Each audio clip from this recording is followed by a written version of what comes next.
Gate हो। पिताजी के पता चलल अब न होई भेंट हो। अरे ऐसे मत करो, सुनत रहनु सुनते बनी। 5 बजे सोझिया के बंद हो जाता गेट हो।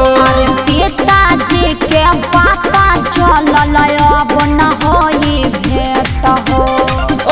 लुका के सबसे छुप के बुझाइल लुका के सबसे छुप के भुक भक लाइट तू जरा जइहा।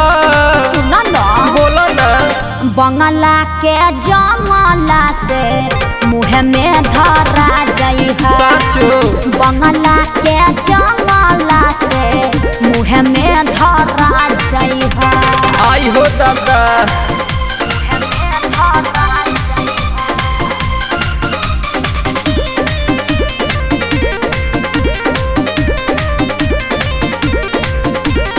सब मुश्किल आसान होई, बदनाम न होई कोई। अरे घर घर के लोग सब गइल रही सोई। अरे बात के तनी समझ। कैसे समझी? सब मुश्किल आसान होई, बदनाम न होई कोई। अरे घर घर के लोग सब गइल रही सोई। ऊपर नीचे देखिए के पीछे कैसे हो? ऊपर नीचे देखिए के पीछे लौकी केहू तलुका जइहा। सुनावा ना बंगला के जंगला से मुँह में धरा जइहा। बंगला के जंगला से मुँह में धरा जइहा। अरे जिया हमर जान